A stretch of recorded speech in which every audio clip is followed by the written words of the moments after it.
He's hiding something from the rest of us.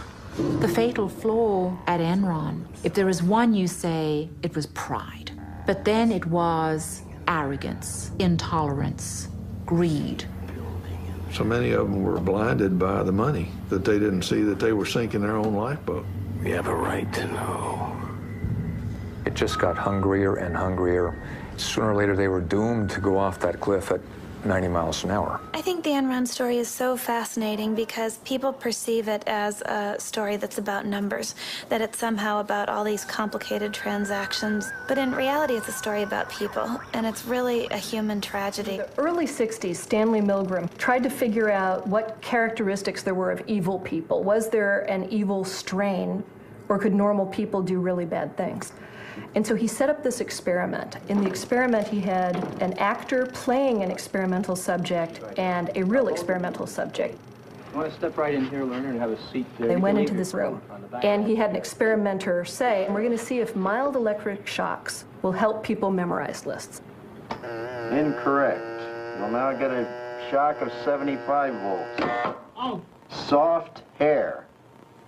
He kind of did some yelling in there. The Milgram experiment has a lot to say about Enron because I think people lost their sense of morality. Like Milgram, once you accepted the idea that behaving inhumanely was okay, you could do anything. And the shocks increased with the number of mistakes that they made. I can't stand the pain. Let me out of here. Can't stand it. I'm not going to kill that man there. The subject, the real subject, is begging the scientist-looking person to stop too, and the scientist only says, the experiment requires that you continue.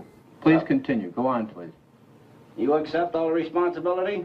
The responsibility is mine, correct. Please go on. In a way, Skilling was almost like the guy telling those people below him that it was okay to up the power. Milgram's discovery was disturbing. 50% of the subjects were willing to shock to the death, so long as the commands came from a seemingly legitimate source. Were the analysts blinded to the company's deceit? We relied on the information that was available at the time. I trusted the integrity of the company's certified financial statements and the representations of the company's management. And we've been absolutely upfront with the analysts. Jeff Skilling was the critical component in creating the Enron illusion. The excitement was palpable. You cannot imagine how proud we all were to be there. And then, of course, we had a leader who imbued us with a sense of confidence that if we were smart, anything could be accomplished. And in the bottom line, we began to make money. Enron traders never seem to step back and say, wait, is what we're doing ethical? Is it in our best long-term interests? Does it help us if we totally rape California? Does that advance our goals of nationwide deregulation?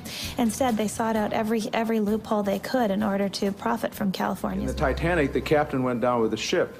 In Enron, it looks to me like the captain first gave himself and some friends a bonus, then lowered himself and the top folks down in the lifeboat, and then hollered up and said, by the way, everything's going to be just fine. I would liken it to the Titanic when you've got a captain who's saying maintain full speed, and they bump into a couple of icebergs, and then they still keep full speed going.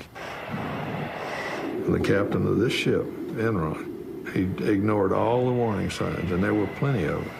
And the captain of the ship was? Kenneth Lay. We are doing the right thing. You're the good guys. We are the good guys. We were on the side of angels. Oh, I can't help myself. You know what the difference is between the state of California and the Titanic? At least when the Titanic went down, the lights were on. It was at that point that I knew the architect of the disaster knows that it's crumbling and the rat is leaving the sinking ship. We all felt like we were on the Titanic and the last lifeboats had long gone, and we were just now on the sinking ship. We had 30 minutes to leave the building, and at that point, it was no longer like being on the Titanic. It was kind of like being on the Lusitania. The torpedo had hit, and there's 20 minutes to get out. That's our vision. We're trying to change the world.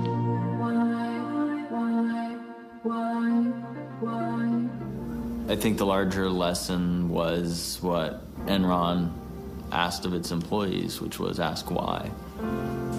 And, you know, I didn't ask myself why enough. I didn't ask managers why enough. I didn't ask my colleagues why enough.